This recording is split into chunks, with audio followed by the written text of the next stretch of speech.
Hi, I'm Wendy Venturini from the Performance Racing Network, and I'm excited to be here today to chat with Noah Eisenhower, one of the five finalists for the Alan Kulwicki Driver Development Program in its 10th year of running. Noah, congratulations. You just found out within the last hour that you were made a finalist for this program. Thank you so much. It's just been an honor for this last hour to even have this. So tell me a little bit about, I know you're from the Illinois area. You're only the second candidate to be voted in from the Illinois area, which is great. I'm from Chicago, so we have a common denominator there for the Midwest racing. Um, Talk about a little bit about the racing that you do in the Midwest. Yeah, so the racing I do in the Midwest is primarily pro late model. We have run a select few super late model races with the Alive for Five series in the Wisconsin Dells specifically. But amongst the pro lates, our pro late car counts are super high right now. Pro late model racing in the Midwest is at probably an all-time high. So our competition factor is through the roof right now. It's super aggressive racing, super hard racing, and I think the Midwest is the toughest region to race in right now. So that's only going to better my skill set along with other people that I'm running alongside with. So looking forward to that this year with increased car counts and really good competition. And even last year, with your three wins last year, that says a lot for as heavy as the fields are stacked in the Midwest. Yeah, no doubt. No doubt, 1000%. What's been the greatest challenge coming up through pro late model racing and where your career has started? You're 19 years old, um, and how far your career has come in the racing world. Just getting to when you're in that early point in the next level of what you're trying to get to is coming against the veterans. I mean, the guys that I'm racing against now were racing when my dad was racing before I was even born. So they have all that track time of 19 years to get good at this one place or this one setup. And I'm still trying to figure that out as I go and as I learn. So try to get a leg up on other people and by setup or even track knowledge or driver skill is just something I need to get better at, accelerate at, and also learn quickly. I need to be a better quick learner, but at the same time, I also need to be not be that hard on myself and just take the time and to be a sponge and absorb that information. Talk about how you started your racing career. Did you come from a racing family? Just like a lot of the other kids, their parents get them into it, specifically my dad. My dad was actually a tech inspector for the Remax Challenge series back in the day. Okay, yeah. So that's where that stemmed from. And then he went on to race Midwest Truck Series for a handful of years, 2 or 3 years. And then my sister came along, and then I came along in 2005. And then at 2009, we were off to the ground racing with go-karts and all the other fun toys. And your last name, Eisenhower, is actually related to our 34th president. That is correct. Sixth cousin, I believe, is what I was told. That is crazy. But instead of politics, you decided to go into racing. What point of your life did you decide, Noah, that you were destined to get into this racing world? I think probably when we took that next step from go-karts to I went to mini cups is when my dad kind of threw me on the fence. He's like, because we ran in go-karts, dirt and a little bit of asphalt. So think he saw me excel a little bit more at the asphalt stuff, but we did run a lot of dirt races as well. But he gave me that choice, I think, at 8 to go to the Super Cup and pick my next step and have a say in what I want to learn and what I want to get good at. So switching to fully asphalt at the age of 8, I think has put me in this position where I'm sitting at on this bar stool right now to take that step and get my skill set from a very early age and grow them as I grow in age. I have run over the past 5 years or so. I have gotten back into a little bit of dirt racing and stuff, but not nothing too serious to sneeze at or anything. But keeping that skill set on dirt and asphalt primarily high at equal levels is, I think, super crucial to my success. The other thing I wanted to chat with you before the end of this interview, Noah, was just your connection to the history of motorsports and what you know about Alan Kulwicki. I had the honor to watch him race. My father raced against him in the 80s and the 90s. And so he was a really hard worker, and nothing was really handed to Alan. he had to work for everything he had, which was a little unique, right? So how do you think you can relate to the way Alan Kulwicki's career, how he had to fund his own career along the way?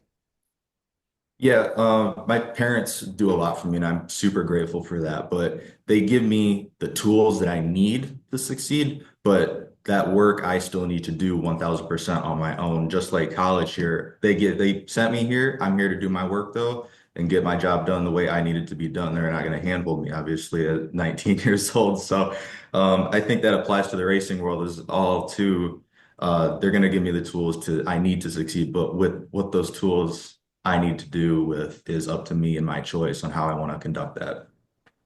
Now, I've heard you talk about college. You are a motorsports engineering student at Purdue, which means you're pretty smart. So I'm hoping. I'm that's hoping. awesome. But one other driver that I'm very familiar with, Ryan Newman, also went to Purdue. Have you had any conversations with him along your motorsports career?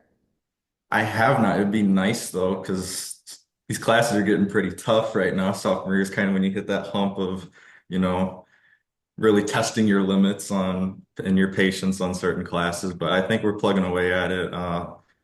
Any guidance from anybody, I'm super open ears about it. I like to keep an open mind and optimism, and really taking in any information that I can is pretty good information. There's no bad information really. How are you able to balance that? It is not an easy class load that I'm sure you have at Purdue. To couple that with your racing career, how do you make that work? As I was told from the ripe age of kindergarten, fourth grade, all the way to fourth grade, homework comes first. I mean, in the shop when I was, 10 years old, homework is Monday through Friday. I come home from school, get the homework done, and then we're going to go into the shop and do anything. So I still hold myself to that standard today as if I'm looking at my mom right now and she says, "Is your homework done?" I said, "Yes, it is." So I get that homework done as quick as possible, as easily as possible, and making sure I'm understanding all the lecture material. And then it's time to go work on the cars and either work on myself in the sim or, work on the cars exactly as what they need, or looking at data on Excel spreadsheets to think of any future setup changes that I may want to make for the coming race. How many of your classmates also drive race cars? From what I know, in the kids that are involved in Motorsports Club with me, there's, I think, one F4 driver. Me and him are sharing the seat on the Purdue EV Kart Club. And a couple go-kart racers, but the only one who's kind of serious is me and Drew Such, who's running F4 right now.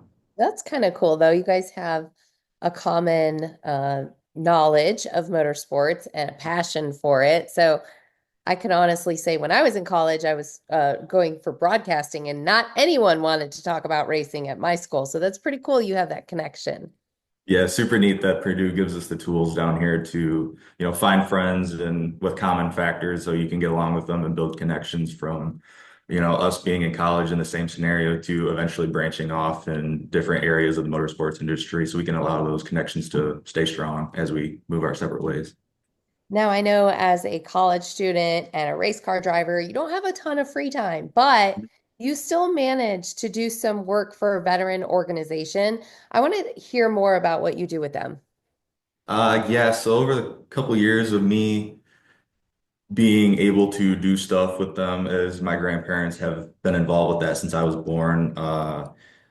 They do a lot of like car shows and stuff. They're very active in the Freeport community where I'm from, and they'll do different events and stuff. But primarily they do some car show stuff.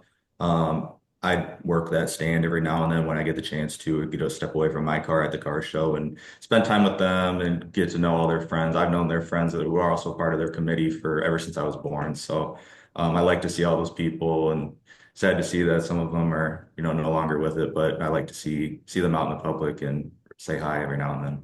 And that is the Freeport Vietnam chapter, it sounds like, in Freeport, Yep. Illinois, where you're from. Yep. Yeah, awesome. So talk about the Alan Quickie Driver Development Program. Have you had a chance to research what the finalists will do throughout the year? Because I know I'm involved throughout the season. We'll run some seminars and we'll give some media coaching along the way. Have you been forecasted or given much information on what the year holds for you as a finalist now? Definitely hope I can get some from what I see on the document is the interview training because I really lack in that department. Not very often I'm sitting here doing this, so you're only good as what your practice is. So I think if that's one thing I definitely need to improve on, that's not only a racing skill, that's internships is what I'm trying to achieve right now, as well as internships or job applications, whatever that case may be in the motorsports industry. You're going to interview no matter what. So that's something I'm definitely looking forward to is getting that experience and really growing that side of me that I don't get to practice that often. The other thing I know that we have in the works is a seminar on nutrition and preparation as an athlete in the race car. So I'm excited about that one as I have a passion outside of motorsports for that. So we're working on getting one of our driver coaches to chat with you guys as well. So that should be good. Very cool. Very cool. I've Yeah. been trying to get in the gym a little bit too, just keep up on the body because I don't walk that much anymore to go to school. So just trying to keep the body up. Yeah, just one more thing to add to your daily routine of what you have to get done. Talk about the driver development as a finalist now. There's a lot on the line and there's a good paycheck at the end for you. What would you do if you were to win the Alan Kulwicki Driver Development Program? If I were to win it, I think definitely putting it in for next year and definitely considering going full super late. It's been something on the fence that my team's been talking about, me and the family.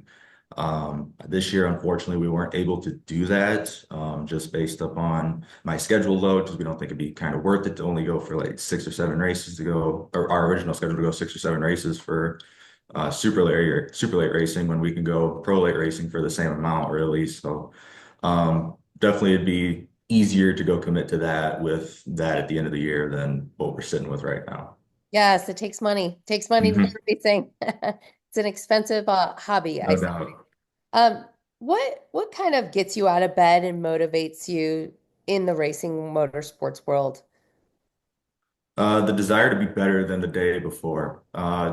If you're not working on the car, you're not getting better. If you're not looking at data, you're not getting better. Even if me not going to gym that day, I'm not getting better. So, really taking it, that's kind of hard in the winter right now. I'm in the off season, but a lot of the other finalists are looking at getting going here. Probably the Cars Tour is already going. So, they're already a step ahead of me. So we're already behind the eight ball. And I think this weekend over spring break, I'm going to look at some data, see some setup stuff that I might want to change for Slinger coming up. Um, Definitely, I think if you're not looking at information, you're not getting better. That's what it boils down to for me. How much time are you spending looking at data and are you looking at previous races? And I love Slinger, by the way. That's super cool. Slinger's kind of my Achilles heel. I've had not a lot of track time there, so I'm gonna come back from spring break and get in the Purdue Sim down here and get some laps going. Because if we didn't start the season anywhere else, I wouldn't be as concerned about it. But starting off there with a bang is just I don't want to start in the points hole. I will be black and white with that. Slinger's not for me. I'm more of a speedway track like Lacrosse and Hawkeye Downs, but I'm excited for the challenge to be there. I think we got some good notes that I've been looking at, some stuff that I want to change. Excited to go there though and see what we can have. So you're a lot of behind the scenes as a motorsports engineering student. You're learning how to set up these cars yourself, which is a huge advantage in the big leagues. Yes, 1000%. I think Purdue's giving us the opportunities down here to take a look at more of the analytical side versus just hopping in the thing and driving the wheels off of it. You're not really learning anything if you're burning the tires up by lap 20. So our professors down here are doing a really good job of under making sure we're taking the right courses to understand, data, simulations, and Excel. Learning Excel is super crucial to pitch strategy, and we have race engineering courses coming up. So taking all that stuff into consideration is only going to be beneficial to me and make me a more well-rounded individual. Oh, it's the next Ryan Newman in the making. I'm hoping so. Talk about the sim you have access to. That's a huge advantage for you.